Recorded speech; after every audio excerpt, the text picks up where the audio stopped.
देखिए छात्रों, आज मैं टेंस अर्थात प्रेजेंट इंडेफिनिट में इंट्रोगेटिव का चर्चा करने जा रहा हूँ। इंट्रोगेटिव बहुत ही सामान्य बात है, परंतु इसमें मैंने लिखा है 5 errors B solved, 5 error solve किया जाए। यदि आज इस 5 एरर को आप समझ जाते हैं तो समझ लीजिए कि जो हमारा 12 टेंस है, 3 टेंस का 4 गो प्रकार है, 12 टेंस में यह नियम लागू होगा। यानी यह एरर हमेशा हर वाक्य में, हर रूल में आते रहता है। समझने का कला है। यह एरर का पैटर्न समझिएगा तो सीजीएल, स्टेनो, सीपीओ में इसका एक पैसिव भी आता है। मैं इस बात पर चर्चा नहीं करने जा रहा हूँ कि इंट्रोगेटिव आप नहीं समझते हैं। इंट्रोगेटिव आप समझते हैं तो पहले हम एक बार सर्वे कर दूं, तब हम शुरू करेंगे। ये जो VVI लिखे हैं, ये लास्ट में 3 नंबर के बाद लिखे हैं। ये जो WH का इंट्रोगेटिव होता है, इसी पर हमारा 5 एरर निकलने जा रहा है। तो पहला है negative, does not, do not plus V1, he does not help you, वह तुम्हें मदद नहीं करता है। ये इंट्रोगेटिव है, do does plus subject plus V1, does he help you, क्या वह तुम्हें मदद करता है। फिर इंट्रोगेटिव निगेटिव है, do does plus subject plus note plus V1, does he not help you, क्या वह तुम्हें मदद नहीं करता है। तो ये आप समझते हैं, ऐसा बहुत जगह देखने को मिलता है। मैं इस पर चर्चा करने जा रहा हूँ कि WH 2 ढंग से, इंट्रोगेटिव 2 ढंग से बनता है हर टेंस का। तो सहायक क्रिया को कर्ता के बाहर रखने पर इंट्रोगेटिव हो जाता है। लेकिन एक है WH, when, what, how, where, why, how long. How long कब तक, डू डज है, सब्जेक्ट है, V1 है। इसी पर हम चर्चा करने जा रहे हैं। इस पर एक नहीं 5, उससे भी ज़्यादा निकल सकता है।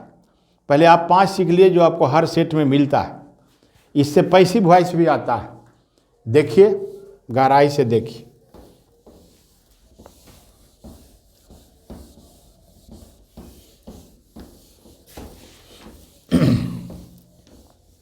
एक हम सेंटेंस देते हैं, व्हेन डू दे प्ले, प्रश्नवाचक है। अभी सेंटेंस सही है, वे लोग कब खेलते हैं, बिल्कुल सही है। When do they play, nature है WH का, WH में से कोई वर्ड रखेंगे, सहायक क्रिया प्रेजेंट इंडेफिनिट में डू डज जाता है, फिर सब्जेक्ट, फिर प्ले, दे के अनुसार डू लगा है। चलिए, ये तो बहुत अच्छी बात है, आप समझ गए हैं। अब देखिए, इसके बाद हम शुरू करते हैं। ये हम सब में लगा सकते हैं। What do you want, how does he play, वह कैसे खेलता है, वेयर डज ही स्टे, बहुत सारे वाक्य हैं। खैर, इसमें देखिए कहाँ गलती होती है। ये अभी हम सही है। अब देखिए, I know that when do they play, ये हमारा सेंटेंस गलत हो चुका है छात्रों। आराम से देखिए, जो पुराने छात्र हैं उनको भी यदि कन्फ्यूजन हो तो जरूर देखिए। तो आई know that when do they play, चलिए, ये अभी सेंटेंस गलत हो गया है। अब आप अपने मन से पूछिए कि अंग्रेजी में 3 ही स्ट्रक्चर पर काम चलता है, सब्जेक्ट, वर्ब, ऑब्जेक्ट। और ऑब्जेक्ट के बाद फिर और रखेंगे तो नेक्स्ट जो ऑब्जेक्ट होगा या कंप्लीमेंट होगा। तो किसी भी एरर को समझने के लिए या किसी भी वाक्य पैसिव को बनाने के लिए सब्जेक्ट वर्ब ऑब्जेक्ट को देखना जरूरी होता है। हम पैसिव पढ़ा नहीं रहे हैं, लेकिन इस एरर को सोल्व करेंगे तो हमारा सीजीएल सीपीओ स्टेनो में इसका पैसिव एकदम हमेशा आता है, हर सेट में आता है। तो देखिए यहाँ इस वाक्य में व्हेन WH हो गया, ड्यू हेल्पिंग वर्ब हो गया, दे सब्जेक्ट हो गया, और फिर ये मेन वर्ब हो गया MV। तो ये अपने आप में सही है, लेकिन व्हेन डू दे प्ले के पहले एक वाक्य रख दिए हैं, ए सब्जेक्ट एक वर्ब। अब अपने आप से पूछिए कि सेंटेंस क्यों गलत है। इसका हिंदी हो रहा है कि मैं जानता हूं कि वे लोग कब खेलते हैं। मैं जानता हूं कि वे लोग कब खेलते हैं, मान लीजिए हिंदी है। हिंदी तो खैर अपने जगह पर हिंदी है, हमको अंग्रेजी देखना है।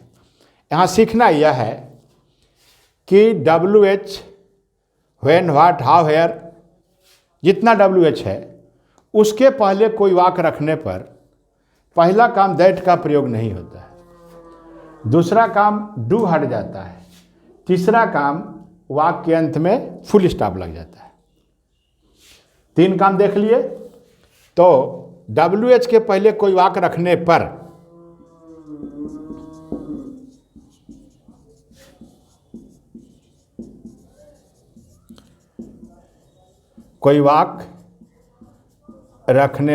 देखिए क्या क्या करना पड़ता है। नंबर 1 दैट हटता है, नंबर 2 डू हटता है, नंबर 3 फुल स्टॉप लगता है। यानी कौन, यहाँ प्रश्नवाचक जो है फुल स्टॉप हो जाएगा। अर्थात समझने का कोशिश कि WH से पहले यदि हम किसी तरह का वाक्य रखते हैं तो ये WH वाला वाक्य SRT में हो जाएगा, यानी फुल स्टॉप हो जाएगा। यदि इतना आप समझते हैं, एक एरर तो साफ हो रहा है। इतना बाद रखते हैं कि दैट हटा देंगे, डू हटा देंगे, फुल स्टॉप दे देंगे, तो हमारा एक वाक्य सही हो गया। लेकिन हम कुछ और भी आगे बताने जा रहे हैं, तो इसका शुद्ध हो जाएगा आई नो, घेर दिए, व्हेन, डू घेर दिए,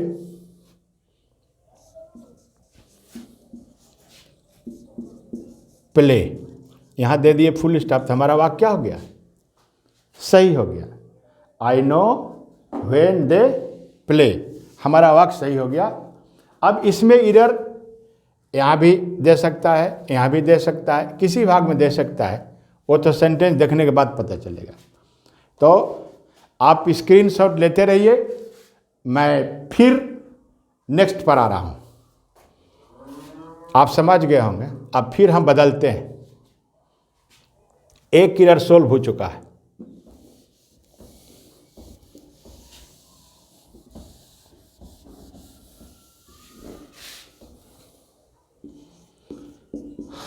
I know that when do they not play, फिर प्रश्नवाचक हमने चिन्ह दिया।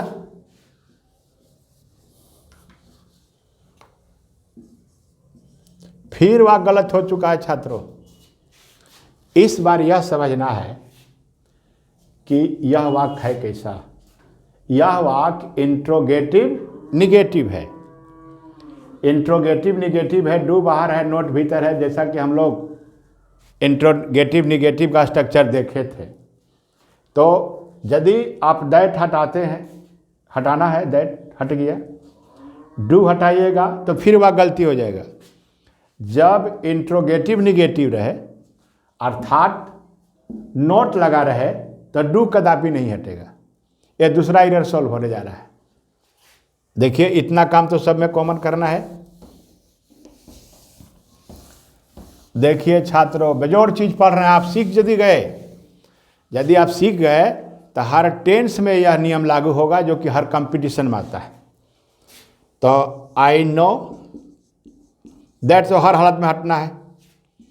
व्हेन जब डू और नॉट रहे तो डू नॉट को दे के बाद रख देंगे, दे डू नॉट प्ले। अब फुल स्टॉप तो होगा ही, ये हमारा फिर वाक्य सही हो गया। यदि इंट्रोगेटिव निगेटिव रहे तो डू को हटाएंगे नहीं, बल्कि डू को डू नॉट कर देंगे, यानी दे के बाद रख देंगे, तो ये हमारा सही हो गया। अब छात्रों फिर देखिए, अभी तो सही हो गया, अब हम कुछ और कहना चाहते हैं, कुछ और कहना चाहते हैं। दो एरर हो गया सॉल्व। आप देखते चलिए, फिर हम फिर आ रहे हैं दूसरे ढंग का वाक्य लेकर के। तीसरा एरर में स्टेप बाय स्टेप देखिए। I know that how are they happy. प्रश्नवाचक चीज फिर गलत हो गया। हाउ आर दे हैप्पी, वे कैसे खुश हैं। तो आपको हम प्रेजेंट इंडेफिनिट में बताए थे कि इज एम आर के साथ एडजेक्टिव रहे, नाउन रहे तो भी वो प्रेजेंट इंडेफिनिट है। तो ये भी प्रेजेंट इंडेफिनिट का वाक्य है। यहाँ डू डज नहीं है। डू डज इसलिए नहीं है कि मेन वर्ब नहीं है। तो मेन वर्ब नहीं है तो इज एम आर आएगा। तब क्या करना है कि सपोज करिए कि इस आर के स्थान पर इज रहे, एम रहे, आर रहे, वाज रहे, बेयर रहे, कुछ भी सहायक क्रिया रहे, तो ए सहायक क्रिया हटेगा नहीं, बल्कि दे के बाद चला जाएगा यहाँ, और फिर प्रश्नवाचक फिर हट जाएगा। तो अभी गलत है, और दैट तो हर हालत में हटना है। तो इसका शुद्ध हो जाएगा आई नो दैट हट गया, how I know how they are happy. और फुल स्टॉप तो हर हालत में लगना है। देखिए फिर सही हो गया। इतना बात आप सीख सके, 3 एरर हो चुका। हम जो बोले हैं कि इसका पैसिव, अभी बेजोड़ चीज़ बताना बाकी है। खाली आप ध्यान से लास्ट तक वीडियो देखिए। यदि अधूरा देखिएगा तो अंतिम वाला रूल नहीं समझिएगा। पहला रूल तो आप समझ गए कि दैट हटा देंगे, डू डज हटा देंगे तो एक ऑप्शन हो जाएगा। यदि डू डज के साथ नोट लगा रहे तो डू नोट और डज नोट को एक साथ कर देंगे कर्ता के बाद, और ऐसा रहे हेल्पिंग वर्ब तो ऐसे कर दीजिएगा। चलिए फिर 3 एरर खत्म हो चुका है। अब देखिए और अच्छा, अभी ये समझने का चीज आ रहा है। फिर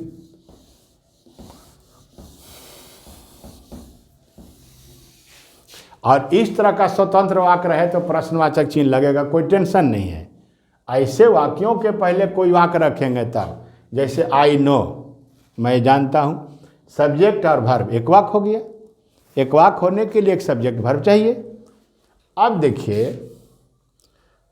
आई नो हाउ दे प्ले।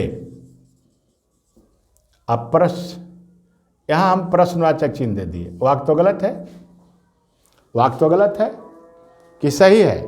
बिल्कुल सही है छात्रों। इसमें पहले सिखा चुके हैं, यह वाक्य सही है, ठीक है, यह वाक्य सही है, तो हम ऐसा सिखा चुके हैं। अब आप अपने आप से पूछिए कि सपोज कीजिए कि कोई आपसे पूछ दे कि आई नो हाउ दे प्ले का इंट्रोगेटिव वाक्य क्या होगा। तो आई नो हाउ दे प्ले का कोई पूछ देगा इंट्रोगेटिव वाक्य क्या होगा, तो आप कन्फ्यूजन में पड़िएगा। देखिए हम यह कहें सब्जेक्ट वर्ब ऑब्जेक्ट, तो ये देखिए यहाँ ई सब्जेक्ट है और नो वर्ब है, हाउ दे प्ले तक ऑब्जेक्ट है। कैसा ऑब्जेक्ट? Singular object. इसी को समझिएगा छात्रों, इसी को समझिएगा। जो समझ जाएगा, कंपटीशन में बहुत वॉइस पूछता है इसका, हर सेट में पूछता है, खासकर सीजीएल, सीपीओ, स्टेनो, इसमें पूछना ही पूछना है। तो देखिए, आप देखो मत देखिए, ये जो WH वाला वर्ड है, हाउ से लेकर यहाँ तक कैसा ऑब्जेक्ट है? Singular object. तो जैसे हम यहाँ स्ट्रक्चर दिए हैं, सब्जेक्ट, वर्ब, ऑब्जेक्ट, तो इस वाक्य का वर्ब हो गया नो, सब्जेक्ट हो गया आई, और यहाँ से यहाँ तक क्या हो गया? Singular object. आप जानना चाहते हो कि सिंगुलर ऑब्जेक्ट का अंग्रेजी नाम क्या हो सकता है? Noun clause. आप नाउन क्लाउज का मतलब होता है, क्लाउज माने उपवाक। एक वो उपवाक होने के लिए सब्जेक्ट वर्ब रहता है। तो किसी भी सब्जेक्ट वर्ब के पहले व्हेन, व्हाट, हाउ, वेयर रहे तो वह नाउन क्लाउज हो गया मोटा मोटी। अब ऐसे वाक्यों के पहले यदि कोई हम वाक्य रख देते हैं, जैसे आई नो रख दिया, एक वाक्य होने के लिए एक सब्जेक्ट और वर्ब कहना जरूरी है, तो आई नो हो गया। अब इस वाक्य को यह भी सही है, यदि कहीं कोई कहे कि इसका इंट्रोगेटिव होगा, क्या होगा बेटा बताओ, क्या होगा बेटा, बोलो, प्यार से बोलेगा, तो क्या तुम बोलोगे? क्या हाउ के बाद डू रख दोगे? नहीं रख सकते हो, क्योंकि देखो यहाँ हे सब्जेक्ट है, ए वर्ब है, अब पूरा ये स्ट्रक्चर यहाँ से लेकर यहाँ तक क्या है? ऑब्जेक्ट है। और कैसा ऑब्जेक्ट है? सिंगुलर ऑब्जेक्ट है।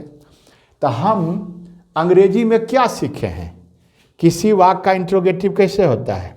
ऐसे होता है, helping verb plus subject, helping verb plus subject plus object, या helping verb plus subject plus main verb, main verb. अब मेन वर्ब के बाद ऑब्जेक्ट रहेगा तो ठीक है, तो ऑब्जेक्ट रह गया। ये देखिए, इस वाक्य का करता है आई, नो है वर्ब, हाउ दे प्ले हो गया ऑब्जेक्ट। तो हमारा सब्जेक्ट कौन है? आई। तो हेल्पिंग वर्ब आई के अनुसार बाहर निकलेगा कि यहाँ के अनुसार निकलेगा? ऑब्जेक्ट के अनुसार नहीं, निकलेगा आई के अनुसार। तो आई नो कौन टेंस में है? प्रेजेंट इंडेफिनिट में है। अब इसको स्क्रीनशॉट ले लीजिए और मैं इसको फिर से चर्चा कर रहा हूं। देखिए, अब देखिए छात्रों, अब आप समझने जा रहे हैं।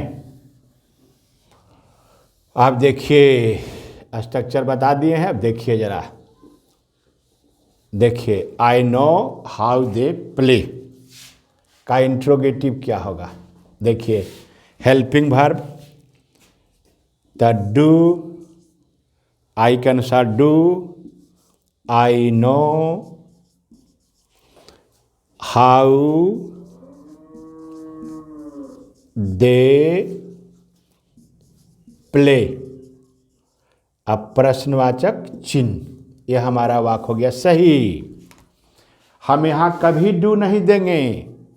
जब आगे हम कोई वाक्य रखेंगे तो पीछे वाला भाग हमेशा एसर्टिव में रहेगा, यानी सब्जेक्ट प्लस वर्ब के रूप में रहेगा। आप देख लीजिए कैसा टेक्निकल है। तो डू आई नो, और तब इसी डू आई नो के लिए यहाँ प्रश्नवाचक लगाना पड़ा, क्योंकि यहाँ तक ऑब्जेक्ट हो गया, ई वर्ब हो गया, और आई सब्जेक्ट हो गया, और डू हेल्पिंग वर्ब हो गया। देखिए छात्रों, समझ गए? तो इस वाक्य का इंट्रोगेटिव क्या हो गया? हेल्प। यहाँ से हमको इंट्रोगेटिव बनाना है, पीछे वाला को टच भी नहीं करना है, लेकिन यहाँ के चलते हम प्रश्नवाचक चिन्ह दिए। तो ये हमारा चौथा एरर सॉल्व हो गया। इसको और एक दो देते हैं।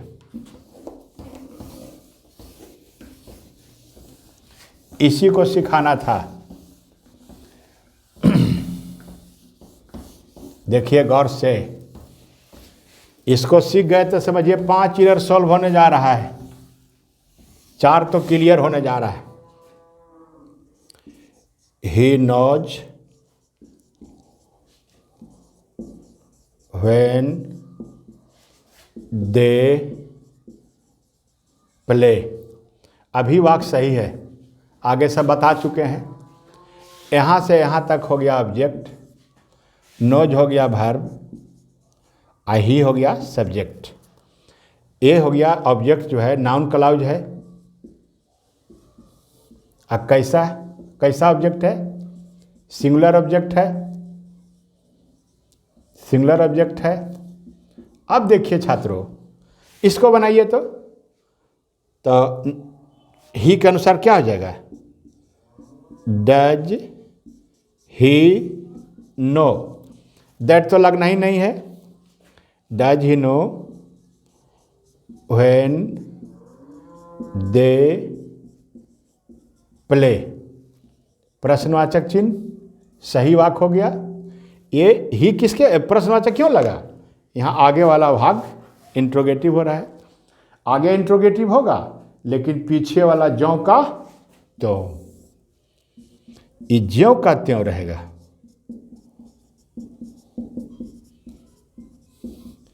ये ज्यों का त्यों रहेगा, यही ऑब्जेक्ट हो गया। आई वर्ब हो गया, ई सब्जेक्ट हो गया। अब क्लियर हो गया। हम 4 एरर सीख चुके हैं छात्रों। अब 5वां के लिए हो सकता है आप नहीं समझें, फिर नेक्स्ट क्लास में बोलेंगे। अभी मैं कोशिश कर रहा हूँ, समझाने का। यदि 5 समझ गए तो ऐसा कोई परीक्षा नहीं जिसमें आता नहीं।